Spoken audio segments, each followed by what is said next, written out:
It was August 16, 1943. A Messerschmitt 109 bore in on John Comer's B-17. He didn't fire a shot. Back at base, pilot Herb Carkville warned, "You won't survive if you freeze again." From that moment on, when the fighters came, he would shoot back. Before that resolved, there was Ridgewell Airdrome. It was July 1943. John Comer arrived at Ridgewell Airdrome, assigned to the 381st Bombardment Group of the 8th Air Force. The crew were replacement airmen, shipped from the States to fill gaps left by staggering losses over Europe. A major told them the 533rd Squadron had already lost more than its full combat complement in 60 days. Comer listened, his eyes fixed on the long combat roster on the wall. He knew the talk was meant to warn them. Inexperience on this stage got men killed. That night in the Quonset hut, veteran gunners drifted in to size up the newcomers. They pointed to empty bunks and told stories of crews that had not come back. Green pilots who could not hold tight formation were the first ones the German fighters picked off, they said. Comer sat on his cot, his stomach tight, weeks later. On the morning of August 15th, after their first sortie, Comer and James Counts, the waist gunner and second engineer, took the supply truck into Cambridge and bought bicycles, the only reliable way to move across the sprawling base. The crew soon learned a hard truth about their own readiness. Their original pilot, Herb Carkville, had almost no high-altitude formation experience. On July 21st, he was reduced to co-pilot, and a new man took command, First Lieutenant Paul Gleichow. Gleichow had the hours of tight formation flying that the crew desperately needed. The question was whether a crew that had barely trained together could learn to fight together fast enough to survive the battles ahead. On August 15th, the crew flew its first sortie, a mission to the port docks at Brussels. Heavy clouds covered the target, and the lead bombardier could not see to drop. The formation turned back over the North Sea, and for a few hours it looked like the mission was a complete waste. But the lead ship reported a single burst of flak, and the commanders counted it as enemy engagement. The crew received credit for a mission, a technicality, but it counted. The next day, August 16th, they flew their first real combat mission. The target was an aircraft plant at Le Bourget, near Paris. The P-47 escort turned back at the French coast, and the German fighters were waiting for them. A Messerschmitt 109 came straight at the nose, cannons flashing. Comer, watching from the top turret, was frozen by the sight and did not fire a single shot, nor did the bombardier or the navigator. Back at Ridgewell, Herb Carkville was furious. He called Comer and the other gunners out, demanding to know what had gone wrong. He told them they would not survive if they froze again. Comer said nothing, knowing Carkville was right. From that moment on, when the fighters came, he would shoot back. Enjoying the story? Subscribe to join us for the next one. Carol Wilson, the waist gunner, listened in silence as the intelligence officer described the hundreds of fighters waiting for them. Over Germany, the Luftwaffe rose to meet them in force. German fighters attacked from every angle, concentrating on the low group. Karl Schutting, the navigator, called out the positions of incoming fighters as they spiraled toward the formation. From his waist gun position, James Counts tracked a Messerschmitt 109 as it bore in from 11 o'clock high, and this time he did not freeze. He pressed the trigger and watched his tracers stitch across the fighter's wing. The formation held together through sheer discipline, but the cost was staggering. The 381st lost 11 of its 24 aircraft that day. Johnny Puris, the bombardier, watched a B-17 on their wing take a direct hit and spin down trailing fire back at Ridgewell. The empty bunks in the Quonset huts told a story that needed no words. Survival, Comer realized, depended on staying tight and fighting back. 7 days later, on August 24th, the crew took off for Villacoublay, an aircraft plant south of Paris. As the formation crossed the English Channel, disaster struck without warning.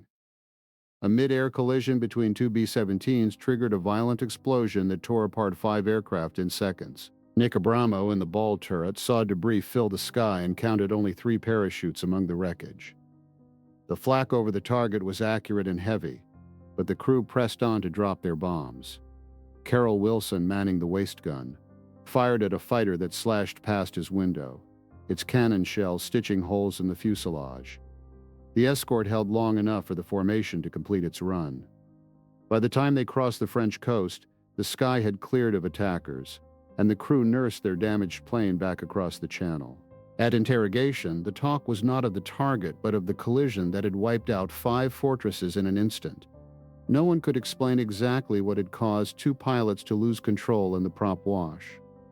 The official verdict was a sudden shift of position by the lead ship, creating a turbulence that none of them could correct in time.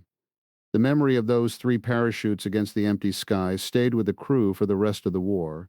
September 6th brought the longest mission yet, a strike against Stuttgart in southern Germany. The crew flew an older B-17E with limited fuel, and from the start the margins were razor thin.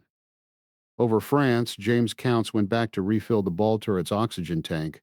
When he pulled the filler hose, ice blocked the valve and oxygen began pouring into the freezing air. Raymond Legg, the young tail gunner who had replaced the injured Buck Rogers after Schweinfurt, watched his oxygen gauge drop and knew they were in serious trouble. With the rear oxygen system failing, the crew scrambled to stay conscious. Comer had brought 6 bailout bottles in his equipment bag, and he rushed them back to the gunners. Each bottle gave only 30 minutes of air, but it kept them alive. As the fuel gauges dropped toward empty, Gleithoff asked the crew if they wanted to bail out over France. Every man chose to stay with the aircraft. They crossed the English Channel on fumes, with the engines barely above idle. Gleithoff spotted a small RAF airfield and brought the plane down with only 1 engine still running.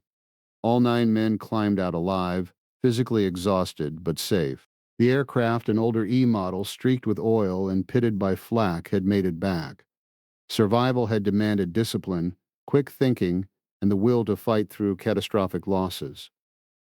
Back at Ridgewell, the crew's brief stay at the small RAF base faded into memory as September wore on. On the 16th, Herb Carkville, now reinstated as first pilot, led his own crew on the Nantes mission, flying tight on Gleithoff's wing through moderate flak. 6 days later, the flight surgeon ordered the exhausted Gleithoff crew to Buckley's Manor, a rest home along the Upper Thames. For 1 week, Comer and his mates traded oxygen masks for tennis rackets, and on an afternoon boat ride, Counts leaned against the gunwale of a flat-bottomed punt as the river slid past clean and unhurried. The war felt 1,000 miles away. The illusion shattered on the morning of October 8th, when the crew climbed aboard aircraft 755 for a strike against Bremen's submarine pens.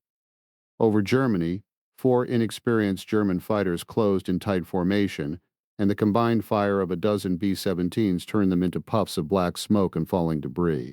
Then Tinker Toy took a direct hit to the cockpit. The pilot went down, the Jinx ship fell back riddled, and in the chaos no parachutes could be seen against the smoke and debris. Minutes later, Flak hammered their own No. 3 engine, and Gleithoff feathered the prop.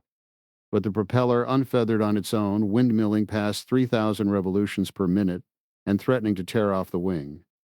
Then it slowed and stopped without explanation, only to repeat the cycle all the way back to the channel. The crew landed with the engine dead and the propeller still. The morning of October 14th began like any other mission day. The Jeep crunched to a stop outside the hut, and the crew filed into the briefing room knowing something was different.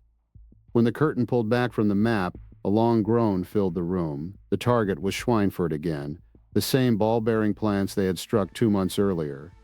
The intelligence officer told them the Germans would be ready this time, and they were. The 381st put 24 aircraft into the air that morning, but the Luftwaffe rose to meet them in numbers no one had seen before. Over Germany, the fighters came from every direction. Comer, flying as a spare top turret gunner on a B-17 named 909, watched as B-17 after B-17 fell out of the formation, burning or spinning. The pilot of 909 held the ship tight, knowing that any break in the formation would bring every Jerry within range straight onto them. Comer fired from the top turret until the barrels grew hot, watching the tracers converge on the attacking Messerschmitts. But no matter how many they hit, more kept coming. The 381st lost 15 aircraft that day, Black Thursday they would call it later. 15 out of 24, and every crewman on the base felt the weight of those empty bunks. The bomb run was a nightmare of flak and fighters. The crew held steady, dropped their bombs on the target, and turned for home. The formation was so shattered that stragglers were everywhere, and the fighters picked them off one by one. Gleichow kept his ship in a tight cluster with the few remaining aircraft, and they made it back to the channel. At interrogation, the debriefing officer asked the usual questions, but no one had much to say. The tally board showed 15 missing from the group, and the crew knew that each loss meant 10 men who would not be coming back. 5 weeks later, in late November, the crew flew a mission to Norway. The target was a German naval base, and the route took them far north over the North Sea. The temperature at altitude was 50 degrees below zero, and frostbite became a constant enemy. Comer had his electric overshoes to keep his feet warm, but other men were not so lucky. Legg reported numbness in his hands from gripping the tail guns, and Balmore's oxygen regulator kept freezing. The long flight tested endurance more than courage, and the crew pressed on through the biting cold. Flak hit them hard as they approached the Norwegian coast. A burst near the bomb bay sent fragments through the hydraulic lines, and when the bombs dropped, the bay doors would not close. The ship began to drag, losing speed and burning extra fuel. Gleichow called Comer to go back and see what could be done. Comer crawled onto the catwalk, found the manual release, and worked the stuck shackle until the remaining bombs fell into the sea. But the doors remained open, creating a constant drag that ate into their remaining fuel. The return flight was a slow struggle against the wind in the open bomb bay. Comer watched the fuel gauges drop lower and lower, calculating the distance to the English coast. Gleichow reduced power to the minimum, letting the aircraft sink slowly toward the channel. They crossed the coast with the needles hovering near empty, and the crew chief at Ridgewell later told them they had less than 20 minutes of fuel left when the wheels touched down. The Norway mission was behind them, but the tally board still showed many missions to go, and the winter had only just begun. In January 1944, the crew of Paul Gleichow completed its 25th mission. There was no celebration, just a quiet acknowledgement from the operations officer. Comer packed his gear and was assigned to a replacement pool, waiting for transport back to the States. The war continued for those who stayed behind. Weeks later, after the war was over, the final piece of news reached John Comer in the United States. The military record stated it plainly. James Counts and George Balmore had been killed in action on January 11, 1944, the very day the crew had completed its tour. Raymond Legg was gone too, lost on that same date, but others from the crew did return. Carl Schutting went back to the post office in Chattanooga and worked until retirement. Johnny Purist settled in Boston with a job at General Electric. Nick Abramo found work as a tool and die maker in Massachusetts. Carol Wilson took a job as a salesman and stayed married to the girl he had married just before leaving. Comer sat with a letter in his hand and tried to remember the last time he had seen them alive. He recalled the oxygen crisis over Stuttgart, the bailout bottles passed hand to hand, and the moment in the Quonset hut when Balmore had tapped his dance steps on the wooden floor while Counts laughed and shook his head. The records from the 533rd Squadron show that 3 out of every 4 men who flew combat status during those 6 months did not come home. The ones who did, like Comer, Gleichow, and Carkville, carried the faces of the others with them for the rest of their lives. The tally board at Ridgewell was just a number. The real ledger was written in the memory of men who stood waist-deep in the frozen air over Germany and kept firing until the sky went quiet. If you have your own stories from this generation of airmen, we invite you to share them in the comments below. We read every one of them. And if you appreciate the work that goes into remembering these men, please subscribe to this channel and give this video a like. Thank you for listening.